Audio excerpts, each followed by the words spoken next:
Hello guys, welcome back to my channel. இன்றைக்கி நம்ம என்ன சம்மரி பார்க்க போகிறோம் அப்படின்னா, காட்ஸில்லா வெர்சஸ் போஸ்ட் கலோனியல். இதை எழுதினவங்க தாமஸ் கிங்.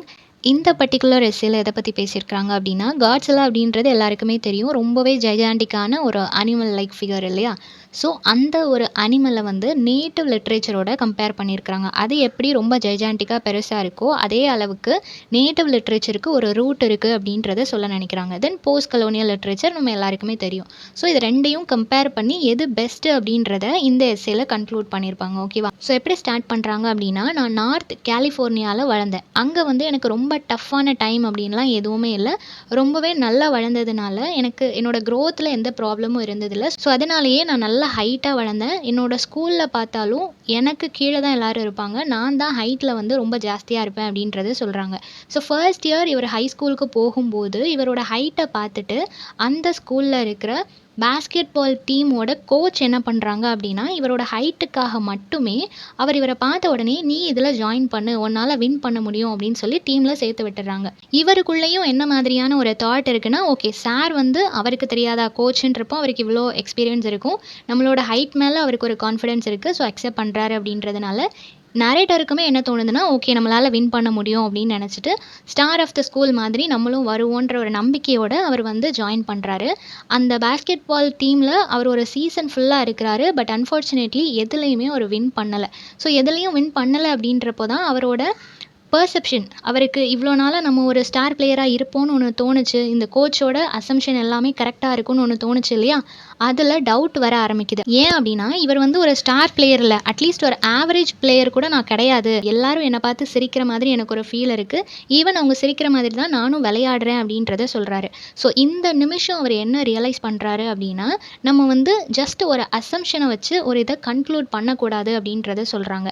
என்ன அப்படின்னா, ஃபஸ்ட்டு சீசன் ஃபுல்லாக இவர் வந்து வேர்ஸ்ட்டாக ப்ளே பண்ணி முடிச்சிட்டாரு. அட்லீஸ்ட் செகண்ட் சீசன்லேயாவது நான் நல்லா விளையாடணும் அப்படின்னு சொல்லிட்டு நானும் கோச்சும் உட்காந்து என்ன ப்ராப்ளம் அப்படின்னு சொல்லிட்டு ஃபிகர் அவுட் பண்ண ட்ரை பண்ணோம். நிறையா பேசினதுக்கு அப்புறமா அகெயின் நான் வந்து விளையாட போகிறேன், பட் இப்போவுமே நான் ஃபெயிலியர்ஸை மட்டும்தான் பார்க்குறேன் அப்படின்றத சொல்கிறாங்க. ஸோ இவருக்கு என்ன புரியுது அப்படின்னா, நம்ம ஒரு விஷயத்தை வந்து ப்ராப்பராக எக்ஸாமின் பண்ணாமல் நம்மளோட கம்ப்ளீட் அசம்ஷனை வச்சு மட்டும் நம்ம முடிவெடுத்தோன்னா அது ஒரு ஃபெயிலியரில் தான் முடியும் அப்படின்றத சொல்கிறாங்க. ஸோ கோச் சொன்னார் அப்படின்றதுக்காக நானும் நம்பிட்டேன், கோச்சும் நம்பி என்னை சேர்த்து விட்டார். பட் கம்ப்ளீட்லி இது ஒரு ஃபெயிலியராக முடிஞ்சது இல்லையா, இதுதான் சொல்ல வராங்க. இப்போது இதுக்கும் இந்த டைட்டிலுக்கும் என்ன ஒரு கனெக்ஷன் அப்படின்னா, எதுக்காக நான் இதை சொன்னேன் அப்படின்னா, டைரெக்டாக நான் கான்செப்ட்குள்ளே போகாமல் என்னோடய எக்ஸ்பீரியன்ஸ்லேருந்து நான் இதை சொல்ல வரேன். நம்ம எல்லாருக்குமே போஸ்ட் கலோனியல் லிட்ரேச்சர் அப்படின்னா ஒரு அசம்ஷன் இருக்கும் இல்லையா, இப்படி தான் அப்படின்னு சொல்லி நம்ம ஒரு டெஃபினிஷன் வச்சுருப்போம். பட் அது எல்லாமே ஃபெயிலியர், அது எல்லாமே போய் அன்லெஸ் நம்ம வந்து அதை எக்ஸ்பீரியன்ஸ் பண்ணாமல் அதை பற்றி ப்ராப்பரான ஒரு ஸ்டடி பண்ணாமல் எல்லாரும் கொடுத்த டெஃபினிஷனை நம்ம நம்ப வேண்டாம் அப்படின்றத சொல்கிறாங்க. இந்த பர்டிகுலர் எஸ்ஸேலையும் ஒரு தியரியை பற்றியோ இல்லை அதோட இன்டர்னல் ஸ்ட்ரக்சரை பற்றியோ இல்லை அது எப்படி ஒர்க் பண்ணுது, ஆர்ட் ஆஃப் லாங்குவேஜ்னா என்ன, ஆர்ட் ஆஃப் லிட்ரேச்சர்னா என்ன, இதை பற்றியெல்லாம் நான் பேச போகிறது இல்லை.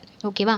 போஸ்ட் கலோனியல் லிட்ரேச்சர் அப்படின்றதுக்கான உங்களோட அசம்ஷன் வந்து தப்புன்றதை தான் நான் ப்ரூவ் பண்ணுறதுக்காக வந்திருக்கிறேன் அப்படின்றத ஃபர்ஸ்டே ப்ராப்பராக டிக்ளேர் பண்ணிடுறாரு. போஸ்ட் கலோனியல் லிட்ரேச்சர் அப்படின்றது நம்ம என்ன நினச்சிட்ருக்கிறோம், இப்போ இந்தியான்னு எடுத்துக்கிட்டோன்னா பிரிட்டிஷ் பீப்புள் நம்மளை வந்து ரூல் பண்ணாங்கல்ல, அந்த டைமை தான் கலோனியல் பீரியட் அப்படின்னு சொல்லுவோம். அதுக்கு முன்னாடி நம்ம வந்து ஃப்ரீடமோட ஹாப்பியாக வாழ்ந்துட்டு இருந்தோம்ல, அது வந்து ப்ரீ கலோனியல். இந்த பிரிட்டிஷ் பீப்புள் வந்துட்டு போனதுக்கப்புறம் நம்ம எழுதுனது எல்லாமே போஸ்ட் கலோனியல் இல்லையா. ஸோ இந்த மாதிரி தான் நம்ம 3 பார்ட்ஸாக அதை டிவைட் பண்ணுறோம். இப்படி தான் போஸ்ட் கலோனியலுக்கு ஒரு டெஃபினிஷன் நம்ம கொடுக்குறோம். ஸோ போஸ்ட் கலோனியல் லிட்ரேச்சர் அப்படின்றது இந்தியாவில் எழுதப்பட்ட புக்காகவே இருந்தாலும் அதை இங்கிலீஷில் போஸ்ட் கலோனியல் லிட்ரேச்சர் அப்படின்ற ஒரு கேட்டகரிக்குள்ளே நம்ம கொண்டு வரோம். ஏன்னா நம்ம என்ன நினைக்கிறோன்னா, பிரிட்டிஷ் வந்துட்டு போனதுக்கப்புறமா கம்ப்ளீட்டாக அவங்களோட ஷேடோ தான் நம்மளோட ரைட்டிங்ஸில் இருக்கும் அப்படின்றத நம்ம ரொம்ப நம்புகிறோம் இல்லையா. இதுதான் கிடையாது அப்படின்றத அவங்க சொல்கிறாங்க. ஸோ போஸ்ட் கலோனியல் லிட்ரேச்சரை பற்றி தெரிஞ்சுக்கிறதுக்கு முன்னாடி ப்ரீ கலோனியல் லிட்ரேச்சர்னால் நீங்கள் என்னன்னு தெரிஞ்சுக்கணும் அப்படின்றத சொல்கிறாங்க. ஏன்னா எல்லாரும் என்ன நினைக்கிறாங்க, இப்போ இந்தியாவில் பிரிட்டிஷ்காரங்க வர்றதுக்கு முன்னாடி வரைக்கும் இந்தியாவில் இருக்கிற யாருக்குமே படிப்பறிவு கிடையாது, யாருக்குமே எழுத தெரியாது, நாங்கள் வந்துட்டு போனதுக்கப்புறம் தான் இங்கிலீஷ்னால் என்னென்னு அவங்களுக்கு தெரியும், எப்படி எழுதணும் படிக்கணும் எல்லாமே அவங்களுக்கு தெரியுன்ற மாதிரி அவங்க ஒரு ஸ்டேட்மெண்ட் கொடுப்பாங்க இல்லையா. ஸோ போஸ்ட் கலோனியல் லிட்ரேச்சர் தான் பெஸ்ட் புக்ஸ் அப்படின்ற மாதிரி நம்மளும் நினச்சிட்ருப்போம்.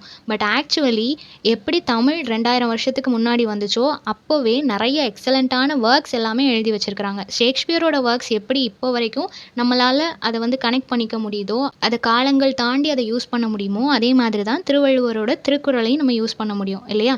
ஸோ தமிழ்லையுமே ஏன்ஷியன்ட் பீரியட்லேயே பிரிட்டிஷ் வர்றதுக்கு முன்னாடியே எக்ஸலண்ட்டான ஒர்க்ஸ் எல்லாமே இருந்திருக்கு.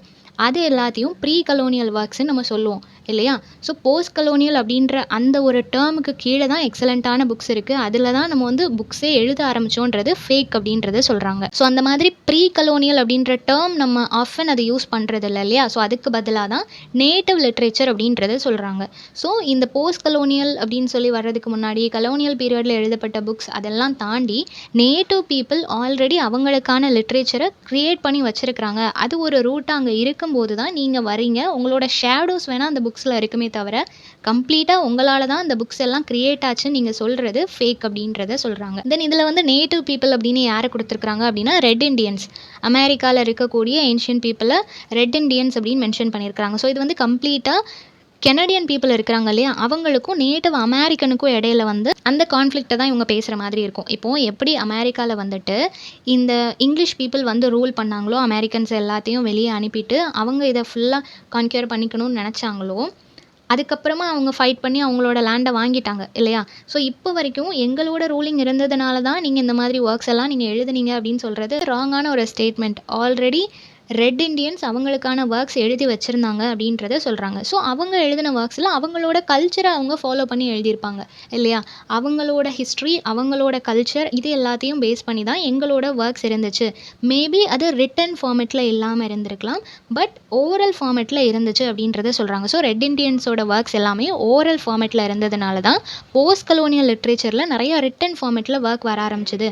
அதுக்காக எங்களுக்கு லிட்ரேச்சரே கிடையாது, அந்த மாதிரி ஒரு ரூட்டே கிடையாது, நாங்கள் வந்து நீங்கள் வந்துட்டு போனதுக்கப்புறம் தான் எழுத ஆரம்பித்தோம் அப்படின்றது ராங். எங்களுக்கு ஃபர்ஸ்டே லிட்ரேச்சர் இருந்துச்சு, பட் ஓரல் ஃபார்மேட்டில் இருந்துச்சு அப்படின்றத சொல்கிறாங்க. நெக்ஸ்ட் என்ன சொல்கிறாரு அப்படின்னா, நான் சிம்பிளாக எக்ஸ்பிளைன் பண்ணிடுறேன். போஸ்ட் கலோனியல்னா என்ன, ப்ரீ கலோனியல்னா என்ன அப்படின்றத சிம்பிளாக எக்ஸ்பிளைன் பண்ணிடுறேன் அப்படின்னு சொல்லிட்டு ஒரு டேர்ம் சொல்கிறாரு. பியூபர்ட்டி, கேர்ள்ஸ் வந்து ஏஜ் அட்டன் பண்ணுறாங்க இல்லையா, அந்த ஒரு பயாலஜிக்கல் அண்ட் ஆல்சோ ஃபிசிக்கல் சேஞ்சை பற்றி பேசுகிறாரு. இதை பேசுகிறதுக்காக நான் சாரி சொல்லிக்கிறேன், பட் இது மூலமாக நான் வந்து ஒரு டீப்பான கான்செப்டை நான் பேச போகிறேன் அப்படின்றதையும் டிக்ளேர் பண்ணுறாரு. ஸோ இந்த பியூபர்ட்டி இதிலேருந்து பியூபர்சென்ஸ் அப்படின்னு சொல்லப்படுற ஒரு டேர்மை பற்றி பேசுகிறாரு. இது என்ன அப்படின்னா, ஒரு கேர்ள் வந்துட்டு அவங்க ஏஜ் அட்டன் பண்ணுறதுக்கு முன்னாடி பயாலஜிக்கலி அண்ட் ஃபிசிக்கலி அவங்க சில சேஞ்சஸ் எல்லாமே ஃபீல் பண்ணுவாங்க. அவங்களோட ஆக்டிவிட்டீஸ் எல்லாத்துலேயுமே ஒரு சேஞ்சஸ் நம்மளால் பார்க்க முடியும் இல்லையா? ஸோ அந்த மாதிரி சேஞ்சஸ் கிரியேட் ஆகிற அந்த டைமை தான் பியூபர்சென்ஸ் அப்படின்னு சொல்லுவாங்க. ஸோ இந்த பீரியடில் என்ன நடக்கும் அப்படின்னா, அவங்களோட பயாலஜிக்கல் அண்ட் ஃபிசிக்கல் சேஞ்சஸ் தான் நடக்கும். அதுக்கப்புறம் பியூபர்ட்டி அப்படின்ற ஒரு ஸ்டேஜை வந்து அவங்க ரீச் பண்ணுவாங்க. அதுக்கப்புறமா ஸோ அந்த கலோனியல் பீரியட் எப்படி இருக்குதோ அதே மாதிரி தான் இந்த பியூபர்ட்டி. ஸோ ஒரு பொண்ணு கரெக்டாக எக்ஸாக்டாக அந்த ஒரு ஸ்டேஜுக்கு வரும்போது பிரிட்டிஷ்காரங்களும் இங்கே வந்து ரூல் பண்ணுற மாதிரி. ஸோ அப்போ வந்து நமக்குள்ளே நிறைய சேஞ்சஸ் எல்லாமே நடக்குது இல்லையா? ஆஃப்டர் அவங்க வெளியே போனதுக்கப்புறம் அதே மாதிரி ஒரு பொண்ணு வந்து அந்த பியூபர்ட்டி ஃபர்ஸ்ட் பியூபர்ட்டி அப்படின்ற அந்த ஒரு ஸ்டேஜை தாண்டினதுக்கப்புறம் அவளோட லைஃப் யூஷுவல் ஆகிரும் அப்படின்றத சொல்கிறாங்க. ஈவன் ஃபிசிக்கலி பயாலஜிக்கலி அவள் சில சேஞ்சஸை அக்செப்ட் பண்ணிக்கிட்டாலும் முன்னாடி அவள் எப்படி இருந்தாலோ அதே மாதிரியான கேரக்டர்ஸ் தான் இருக்கும், அதே மாதிரியான ஆக்டிவிட்டீஸ் தான் அவள் பண்ணிகிட்ருப்பா அப்படின்றத சொல்கிறாங்க. இதே மாதிரி தான் இப்போது லிட்ரேச்சரில் எடுத்துக்கிட்டாலும் ஃபர்ஸ்ட் எங்ககிட்ட ஒரு லிட்ரேச்சர் இருந்துச்சு, அப்புறம் நீங்கள் வந்தீங்க, அதனால் ஒரு சேஞ்சஸ் எல்லாம் க்ரியேட் ஆச்சு. அப்புறம் நீங்கள் போனதுக்கப்புறமும் நாங்கள் எழுத தான் போகிறோம், என்ன எழுதிட்டு இருந்தோமோ அதை தான் எழுத போகிறோம், பட் அதில் ஸ்லைட்லி சேஞ்சஸ் இருக்கும் அப்படின்றத சொல்கிறாங்க. ஏன்னா இப்போ இங்கிலீஷோட இன்ஃப்ளூயன்ஸ் வந்துடுச்சு இல்லையா? இவ்வளோ நாளும் எங்களோட ஒர்க்ஸில் தமிழோட பெருமையை நாங்கள் எழுதிட்டு இருந்தோம் அப்படின்னா இப்போ உங்களோட கம்பேர் பண்ணி எழுதலாம், இல்லை உங்களோட கல்ச்சர் எப்படி இருந்துச்சு அப்படின்றத எங்களோட லாங்குவேஜில் நாங்கள் சொல்லலாம். இந்த மாதிரி உங்களோட ஷேடோ வேணால் லைட்டாக இருக்குமே தவிர கம்ப்ளீட்டாக நீங்கள் ஆக்கியபை பண்ண முடியாது அப்படின்றத சொல்கிறாங்க. ஸோ இதை தான் பியூபர்ட்டியோட கம்பேர் பண்ணியிருக்கிறாங்க. ஜஸ்ட் நீங்கள் வந்து ஒரு ஸ்லைட் சேஞ்சஸை க்ரியேட் பண்ணுறீங்களே தவிர கம்ப்ளீட்டாக எங்களோட லிட்ரேச்சரே உங்களால் தான் க்ரியேட் ஆச்சு அப்படின்றது ராங்கான ஒரு ஸ்டேட்மெண்ட் அப்படின்றத சொல்கிறாங்க. தென் தாமஸ் கிங்கோட ஃப்ரெண்டு வந்து ஒருத்தங்க என்ன சஜஸ்ட் பண்ணியிருக்கிறாங்க அப்படின்னா, நீங்கள் வந்து இந்த போஸ்ட் கலோனியல் லிட்ரேச்சர் பற்றி பேசுகிறீங்க இல்லையா, இதுக்கான ஒரு பெஸ்ட் எக்ஸாம்பிளாக அவங்க என்ன ஒர்க் சொல்கிறாங்க அப்படின்னா, மரியா அப்படின்றவங்க எழுதின ஹாஃப் பிரெட் அப்படின்ற அந்த ஒர்க்கும், தென் பீட்ரிஸ் எழுதின in search of April rain tree அப்படின்ற ஒர்க்கையும் சொல்கிறாங்க. ஸோ இந்த 2 ஒர்க்ஸுமே நீங்கள் இந்த ரிசர்ச் பண்ணக்கூடிய போஸ்ட் கலோனியல் லிட்ரேச்சர் ரிலேட்டடாக நீங்கள் ரெஃபர் பண்ணக்கூடிய புக்ஸ் அப்படின்னு சொல்லி என்னோடய ஃப்ரெண்ட் வந்து இதை எனக்கு சஜஸ்ட் பண்ணாங்க அப்படின்றத சொல்கிறாங்க. தென் இது 2லேயுமே போஸ்ட் கலோனியலோட அந்த ஒரு ஷேட் இருக்கும், ஒரு ரிஃப்ளெக்ஷன் இருக்கும் அப்படின்றத சொல்கிறாங்க. ஸோ இந்த போஸ்ட் கலோனியல் அப்படின்ற இந்த ஒரு டேர்ம் வந்து இது ஒரு சிம்பிளான ஒரு விஷயம் கிடையாது. இதில் நிறையா விஷயங்கள் அட்ரெஸ் பண்ணுறாங்க, லைக் இமோஷன், மெத்தட்ஸ், இந்த மாதிரி ஒரு கண்ட்ரி, ஒரு கல்ச்சர் எல்லாத்துல இருந்தும் நிறைய விஷயங்கள அதில் இன்க்ளூட் பண்ணுறாங்க. ஸோ சிம்பிளாக போஸ்ட் கலோனியல் லிட்ரேச்சர் அப்படின்னு சொல்லி நம்மளால் டேக் பண்ண முடியாது. ஸோ இப்போ என்ன சேஞ்சஸ் வந்திருக்கு? சரி, ஓகே, எதுவுமே நாங்கள் பண்ணலை, நீங்கள் தான் க்ரியேட் பண்ணீங்க, உங்ககிட்ட தான் அந்த ரூட் இருந்துச்சு, நாங்கள் வந்துட்டு போனதுக்கப்புறம் நீங்கள் ஜஸ்ட் இங்கிலீஷ் மட்டும்தான் லேர்ன் பண்ணிக்கிட்டீங்க அப்படின்னு சொல்கிறீங்களா அப்படின்னு அவங்க கிட்டேருந்து ஒரு கொஷின் வரும் இல்லையா? அதுக்கான ஆன்சராக என்ன சொல்கிறாங்க அப்படின்னா, மேபி எங்களோட லிட்ரேச்சர் எல்லாம் ஓரல் லிட்ரேச்சராக தான் இருந்துச்சு இல்லையா? இந்த ரெட் இண்டியன்ஸ் வந்து மோஸ்ட்லி ஓரல் லிட்ரேச்சர் தான் அவங்க மெயின்டைன் பண்ணிகிட்டு இருந்தாங்க. 1 to 1 ஜென்ரேஷன் பை ஜென்ரேஷன் அப்படி தான் அது வந்து ட்ரான்ஸ்ஃபார்ம் ஆகிட்டு இருந்துச்சு. இந்த டாமினேஷனுக்கு அப்புறமா நாங்கள் ரிட்டன் லாங்குவேஜில் கொஞ்சம் ஃபோக்கஸ் பண்ண ஆரம்பித்தோம். ரிட்டன் லிட்ரேச்சருக்கு நிறையா ப்ரிஃபரன்ஸ் கொடுத்தோம். அது மட்டும் இல்லாமல் மல்டி லாங்குவேஜ் ரிட்டனாகவும் அது மாறுச்சு. இதுக்கு முன்னாடி எங்களோட லாங்குவேஜுக்கு மட்டுமே ப்ரிஃபரன்ஸ் கொடுத்து அந்த கல்ச்சரை மட்டுமே பேசிகிட்டு இருந்த நாங்கள் இப்போ இங்கிலீஷையும் இன்க்ளூட் பண்ணியிருக்கிறோம். அதை பற்றியும் பேச ஆரம்பிக்கிறோம். இப்படி தான் எங்களுக்குள்ள சேஞ்சஸ் வந்திருக்கே தவிர கம்ப்ளீட்டாக நாங்கள் அதை அடாப்ட் பண்ணிக்கல அப்படின்றத சொல்கிறாங்க. ஸோ தாமஸ் கிங் என்ன சொல்கிறாரு அப்படின்னா, இந்த போஸ்ட் கலோனியல் லிட்ரேச்சர் அப்படின்ற டேர்ம் வந்து மேபி கெனடியன் லிட்ரேச்சருக்கு ஆப்டாக இருக்கலாம், ஆனால் நார்த் அமெரிக்கன் நேட்டிவ் லிட்ரேச்சருக்கு இது சூட் ஆகாது அப்படின்றத சொல்கிறாங்க. ஸோ அஸ் அ நேட்டிவ் ரைட்டராக தாமஸ் கிங் சொல்கிறாரு, நானும் ஒரு நேட்டிவ் ரைட்டராக நான் என்ன சொல்கிறேன் அப்படின்னா, இது ஸ்லைட்லி ஒரு சேஞ்சஸை தான் க்ரியேட் பண்ணுமே தவிர கம்ப்ளீட்டாக இந்த லிட்ரேச்சர் பிரிட்டிஷ்காரங்களோட இன்ஃப்ளூயன்ஸால் வந்தது இல்லை அப்படின்றத சொல்கிறாரு. ஸோ மேரி என்ன சொல்கிறாங்க அப்படின்னா, கலோனியல் பீரியடுக்கு அப்புறமா அந்த பிரிட்டிஷ் பீப்புளோட லாங்குவேஜோட ரிஃப்ளெக்ஷன் வந்து நம்ம லாங்குவேஜில், நம்மளோட நேட்டிவ் லாங்குவேஜில் இருக்குது இல்லையா? இதை வந்து என்ன சொல்கிறாங்கன்னா செட்டிலர் லெட்டர் அப்படின்னு சொல்கிறாங்க. செட்டிலரோட ஒரு குப்பை அப்படின்றத மீன் பண்ணுறாங்க. ஸோ அவங்க விட்டுட்டு போன அந்த ஒரு குப்பையை தான் நம்மளோட லிட்ரேச்சரில் நம்ம இன்க்ளூட் பண்ணிகிட்ருக்குறோம் அப்படின்றத சொல்கிறாங்க. ஸோ கம்ப்ளீட்லி அவங்களுக்கு கிரெடிட் கொடுக்குறதையும் அவங்களோட கல்ச்சரை தான் நம்ம எழுதுகிறோம் அப்படின்றதையும் அக்செப்ட் பண்ணிக்க மறுக்கிறாங்க. ஓகேவா? ஸோ இந்த மாதிரி தான் நிறைய கிரிட்டிக்ஸ் சொல்கிறாங்க. போஸ்ட் கலோனியல் லிட்ரேச்சர் அப்படின்றது ஜஸ்ட் அவங்களோட இன்ஃப்ளூயன்ஸ் கூட கிடையாது, அவங்களோட லாங்குவேஜை நம்ம இன்க்ளூட் பண்ணிக்கலாம் அப்படின்ற ஐடியா வேணால் நமக்கு வந்துச்சே தவிர கம்ப்ளீட்லி நம்மளோட கல்ச்சர், நம்மளோட ட்ரெடிஷன், நம்மளோட லாங்குவேஜுக்கு தான் நம்ம இம்பார்ட்டன்ஸ் கொடுத்து ஃபர்ஸ்ட் எப்படி எழுதிட்டு இருந்தோமோ அதே மாதிரி தான் ஆஃப்டர் கலோனியல் பீரியட் நம்ம எழுதிட்டு இருக்கிறோம். So there is no change அப்படின்றத அவங்க சொல்ல வராங்க. நெக்ஸ்ட்டு ட்ரைபல்னால் என்ன அப்படின்னா, ட்ரைபல் குரூப் அப்படின்லாம் சொல்லுவோம் இல்லையா? இது வந்து ஒரு பர்டிகுலர் குரூப் ஆஃப் பீப்புள், அவங்களுக்கான ஸ்பெசிஃபிக்கான லாங்குவேஜ், ஈவன் டயலக்ட் லாங்குவேஜ்னு கூட வச்சுக்கலாம். அவங்க பர்டிகுலர் குரூப்புக்குன்னு ஒரு லாங்குவேஜ், ஒரு கலோக்கியலான லாங்குவேஜ் யூஸ் பண்ணுவாங்க இல்லையா? அந்த மாதிரியான லாங்குவேஜில் அவங்களோட கல்ச்சர், அவங்களோட ட்ரெடிஷனை பற்றி அவங்க எழுதுறது.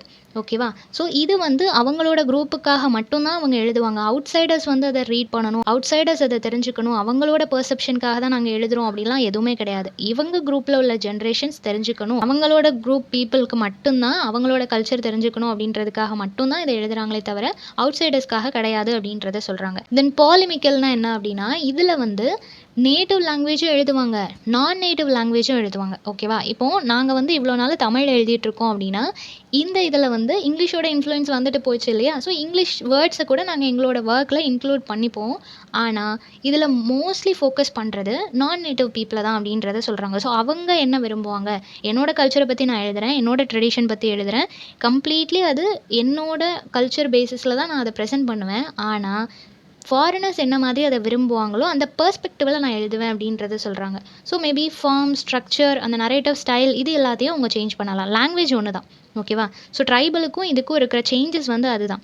இவங்க வந்து ஃபோக்கஸ் பண்ணுறது நான் நேட்டிவ் பீப்புளை ஃபோக்கஸ் பண்ணுறாங்க, அவங்களோட இன்ட்ரெஸ்ட்க்கு ஏற்ற மாதிரி எழுதுகிறாங்க. ஓகேவா? இதுக்கு ஒரு best example the church of April rain tree இருக்குது இல்லையா? இதை வந்து இதுக்கான ஒரு பெஸ்ட் எக்ஸாம்பிளாக சொல்கிறாங்க. தென் இது வந்து ஒரு அக்ரெசிவான அட்டாக்காக இருக்கும் அப்படின்றதையும் சொல்கிறாங்க. ஓகேவா? ஏன்னா நான் நேட்டிவ் பீப்புளை தான் ஃபோக்கஸ் பண்ணுறாங்க. ஸோ அவங்க இதை ரீட் பண்ணும்போது நம்மளோட ரிச்னஸ், நம்மளோட கல்ச்சரோட எசன்ஸ் அவங்களுக்கு தெரியணும். அப்போ தான் அவங்களுக்கு புரியும் அவங்க எவ்வளோ தப்பு பண்ணுறாங்க, அவங்களோட அசம்ஷன் எவ்வளோ தப்பாக இருக்குது அப்படின்றது அவங்களுக்கு புரியும். ஸோ இது வந்து அக்ரெசிவ் அட்டாக், ஒரு டைரெக்டாகவே அவங்கள அட்டாக் பண்ணுற மாதிரி தான் இந்த ஒர்க்ஸ் எல்லாமே இருக்கும் அப்படின்றத சொல்கிறாங்க. நெக்ஸ்ட்டு இன்டர்ஃபியூஷனல் அண்ட் அசோசியேஷனல், இது ரெண்டுக்குமான ஒரு கனெக்ஷன் என்ன அப்படின்னா, இது ரெண்டுலேயுமே ஆக்சுவலாக என்ன பண்ணுறாங்க அப்படின்னா blend of oral and written literature, both oral and also written, இது ரெண்டு லிட்ரேச்சரையுமே மிக்ஸ் பண்ண மாதிரி ப்ரெசென்ட் பண்ணுறது தான் இந்த அசோசியேஷனல் அண்ட் ஆல்சோ இன்டர்ஃபியூஷனல். அதுலேயும் முக்கியமாக இன்டர்ஃபியூஷனலில் தான் இதை வந்து ஃபோக்கஸ் பண்ணுறாங்க. ஓகேவா? ரெண்டையுமே பிளெண்ட் பண்ணணும் அப்படின்றதுக்கு. இதுக்கு ஒரு பெஸ்ட் எக்ஸாம்பிளான ஒர்க் என்ன அப்படின்னா, ஹாரி ராபின்சனோட write it on your heart அப்படின்ற இந்த ஒர்க். ஓகேவா? இதில் வந்து என்ன பண்ணியிருப்பாருன்னா, இந்த ஒர்க்கை கம்ப்ளீட்டாக இங்கிலீஷ் லாங்குவேஜில் தான் எழுதியிருக்கிறாரு, இங்கிலீஷ் லாங்குவேஜில் தான் அவர் பேசுகிறாரு. ஆனால் இதில் pattern, metaphor, structure, theme, form இது எல்லாத்தையுமே ஓரல் லிட்ரேச்சரை வந்து ஃபோக்கஸ் பண்ணுறாங்க. ஸோ ரிட்டன் லிட்ரேச்சருக்கு இங்கிலீஷை யூஸ் பண்ணிவிட்டு மற்ற எல்லாத்துக்குமே ஓரல் லிட்ரேச்சர் ஃபார்மேட்டை வந்து யூஸ் பண்ணுறாங்க. ஸோ ரெண்டுமே இதில் மிக்ஸ் ஆகுதா?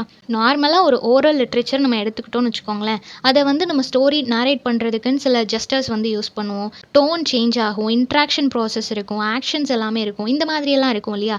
இது எல்லாமே ரிட்டன் ப்ராசஸில் வந்து மிஸ் ஆகும். ஒரு புக்கை நம்ம ரீட் பண்ணும்போது அது எல்லாமே மிஸ் ஆகும். ஆனால் அது ரெண்டையுமே ஒரே இடத்துல இவங்க கொண்டு வருவாங்க.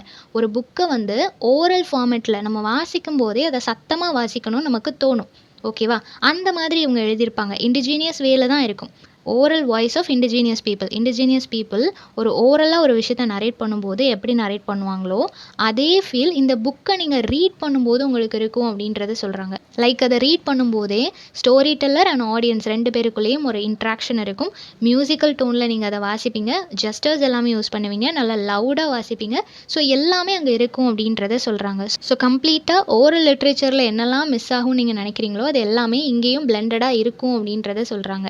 தென் அசோசியேஷனல் லிட்ரேச்சர்னா என்ன அப்படின்னா, இது வந்து கம்ப்ளீட்டாக கண்டெம்பரரி நேட்டிவ் ரைட்டர்ஸால் தான் இது வந்து கிரியேட் பண்ணப்பட்டிருக்கு. ஓகேவா? ஸோ நேட்டிவ் ரைட்டர்ஸுக்கான ஒரு பிளாட்ஃபார்ம் தான் இந்த அசோசியேஷனல் லிட்ரேச்சர் அப்படின்றது. இதில் வந்து நிறைய பேர் கான்ட்ரிபியூட் பண்ணுவாங்க. எல்லாரோட ஒர்க்ஸுமே இதில் இருக்கும். இதை வந்து நேட்டிவ் கம்யூனிட்டியை பற்றி தான் இதை பேசுகிறதுக்காக யூஸ் பண்ணுவாங்க. மோஸ்ட்லி அதில் டிஸ்கிரைப் பண்ணுறது நேட்டிவ் கம்யூனிட்டி பற்றி தான் இருக்கும். பட் சம்டைம்ஸ் ஸ்லைட்லி நான் நேட்டிவ் கம்யூனிட்டி பற்றியும் பேசுவாங்க. ஸோ 2 பற்றியும் இதில் பேசுவாங்க. ஓகேவா? பட் 2க்குமான கான்ஃப்ளிக்ட்டை பேச மாட்டாங்க. 2க்கும் இருக்கக்கூடிய ஒரு கம்பேரிசன், கான்ஃப்ளிக்ட் அந்த மாதிரி இருக்காது. பட் ஜஸ்ட் 2 கல்ச்சரை பற்றியும் பேசுகிற மாதிரி இருக்கும். ஓகேவா? பட் ஃபைனலாக அவங்களோட ரிசல்ட்ஸ் என்னவா இருக்கும் அப்படின்னா, எங்களோட கல்ச்சர் தான் பெஸ்ட், நேட்டிவ் கல்ச்சர் தான் பெஸ்ட் அப்படின்ற மாதிரியான ஒரு ரிசல்ட் கொண்டு வருவாங்க. அதில் கம்பேரிசன், கான்ஃப்ளிக்ட் எதுவுமே இருக்காது. But end of the session அவங்க அந்த மாதிரி தான் கொண்டு வந்து முடிப்பாங்க. ஸோ இதுதான் அசோசியேஷனல் லிட்ரேச்சருக்கான ஒரு பேசிக்கான ஒரு ஆஸ்பெக்டாக இருக்குது. இதில் நான் நேட்டிவ் ரீடர்ஸ் என்ன பண்ணுறாங்க அப்படின்னா, இவங்களுக்கு நேட்டிவ் பீப்புளோட அந்த ஒரு ஸ்டைல், லைஃப் ஸ்டைலாக இருக்கட்டும், அவங்களோட டெய்லி ஆக்டிவிட்டீஸாக இருக்கட்டும், கல்ச்சர், ட்ரெடிஷன் இதை பற்றியெல்லாம் தெரிஞ்சுக்கிறதுக்கு இது வந்து ஹெல்ப் ஆகுது அப்படின்றத சொல்கிறாங்க. ஏன்னா 2 பேரோட கல்ச்சரை பற்றியும் பேசுகிறாங்க, 2 பேரோட லாங்குவேஜ்லேயும் பேசுகிறாங்க இல்லையா? ஸோ அதனால் அவங்களுக்கும் இதை ரீட் பண்ணுறதுக்கு யூஸ் ஆகுது. இந்த நேட்டிவ் பீப்புள் அப்படின்னு வரும்போது அவங்க இன்னும் அவங்களோட லாங்குவேஜோட, கல்ச்சரோட ஒரு டச்லேயே இருக்கிறதுக்கு, அந்த கன்சிஸ்டன்சி மெயின்டைன் பண்ணுறதுக்கு ஹெல்ப் பண்ணுது அப்படின்னு சொல்கிறாங்க. நெக்ஸ்ட்டு வந்துட்டு பேசில் ஹெச் ஜான்ஸ்டன் அப்படின்றவர் இந்தியன் ஸ்கூல் டேஸ் அப்படின்ற ஒர்க்கும், ரூபி ஸ்லிப்பர் ஜாக் அப்படின்றவங்க ஆனர் தி ஷுவர் அப்படின்னு சொல்லப்படுற ஒர்க்கும் எழுதியிருக்கிறாங்க. இந்த 2 ஒர்க்கும் அசோசியேஷனல் லிட்ரேச்சருக்கு பெஸ்ட் எக்ஸாம்பிள் அப்படின்றத சொல்கிறாங்க. ஏன் அப்படின்னா, இந்தியன் ஸ்கூல் டேஸில் வந்துட்டு ஜேஷூட் அப்படின்னு சொல்லப்படுற ஒருத்தவங்களை பற்றி, அவங்க போர்டிங் ஸ்கூலில் இருந்ததை பற்றி பேசியிருப்பாங்க. அதே மாதிரி ரூபியுமே நேட்டிவ் கம்யூனிட்டியை பற்றி நிறைய பேசியிருக்கிறாங்க. ஸோ இதிலேருந்து என்ன தெரியுது அப்படின்னா, இவங்க அவங்களோட கல்ச்சரை எக்ஸ்ப்ரெஸ் பண்ணணும்னு நினைக்கிறாங்க இல்லையா? ஸோ இதில் அவங்களோட கல்ச்சரை எக்ஸ்ப்ரெஸ் பண்ணாலும், ஈவன் அவங்க நிறைய இன்ஃபர்மேஷன்ஸ் ப்ரொவைட் பண்ணியிருந்தாலும், கம்ப்ளீட்டாக அவங்களோட ஸ்ட்ரக்சர், அவங்களோட பேட்டர்ன், அவங்களோட ஹிஸ்ட்ரி அண்ட் கல்ச்சர், ட்ரெடிஷன் எல்லாத்தையும் ஃபோக்கஸ் பண்ணாலும், சம்ஹவ் எங்கேயோ ஒரு இடத்துல வந்துட்டு அவங்க ஒரு ட்ரூத்தை ஹைட் பண்ணுறாங்க. இன்னும் லவுடாக ஸ்பீக் அவுட் பண்ணுறதுக்கு, வாய்ஸ் அவுட் பண்ணுறதுக்கு அவங்க யோசிக்கிறாங்க அப்படின்றத சொல்கிறாங்க. ஸோ ஏதோ ஒரு ட்ரூத் வந்து அங்கே மறைஞ்சிட்ருக்குது. அதை அவங்க ரிவீல் பண்ண நினைக்கல. அதை சைலண்ட்டாகவே மெயின்டைன் பண்ணுறாங்க அப்படின்றத சொல்கிறாங்க. ஸோ தாமஸ் என்ன சொல்ல வராரு அப்படின்னா, இவருக்கு கம்ப்ளீட்டாக இந்த ஒர்க் எதுக்காக அப்படின்னா, ரீடிஃபைன் பண்ணணும் அப்படின்றதுக்காக தான். தியரிஸ்ட் எல்லாருமே இந்த நேட்டிவ் லிட்ரேச்சரை எப்படி பார்க்குறாங்க அப்படின்றத நான் வந்து இந்த சொசைட்டிக்கு சொல்ல நினச்சேன். அதுக்காக தான் இந்த ஒர்க்கை நான் எழுதியிருக்கிறேன். ஸோ அக்கார்டிங் டு மீ, அவரை பொறுத்த வரைக்கும் எல்லா நேட்டிவ் லிட்ரேச்சருமே ஒரு ரியாக்ஷன் டு கலோனியலிசம்கான ஒரு ரியாக்ஷனாக தான் இந்த நேட்டிவ் லிட்ரேச்சர் எல்லாமே இருக்குது அப்படின்றத சொல்கிறாங்க. ஸோ ரேதர் தென் அவங்களோட நேட்டிவ் ட்ரெடிஷன் அவங்க ஃபோக்கஸ் பண்ணணும், அதுக்காக எழுதணும் அப்படின்றத தாண்டி, இந்த கலோனியலிசம் பீரியட் இருக்குது இல்லையா, இதுக்கு அகெயின்ஸ்டாக, அதுக்கு ஒரு ரியாக்ஷனாக நாங்கள் எழுதணும்னு சொல்லி தான் ஃபோக்கஸ் பண்ணுறாங்க அப்படின்றத சொல்கிறாங்க. ஸோ இவரை பொறுத்த வரைக்கும் போஸ்ட் கலோனியல் லிட்ரேச்சர் அப்படின்றது இதுதான், நேட்டிவ் லிட்ரேச்சருக்கு தான் நிறைய இம்பார்ட்டன்ஸ் கொடுக்குறாங்க அப்படின்றத சொல்கிறாங்க. ஸோ இதில் வந்து there is no difference. So நீங்கள் கம்ப்ளீட்டாக போஸ்ட் கலோனியல் லிட்ரேச்சருக்கு நிறைய ஹைப் கொடுக்குறத நிப்பாட்டணும், அந்த டிஃப்ரென்ஸை கரெக்டாக புரிஞ்சுக்கணும் அப்படின்றத சொல்கிறாங்க.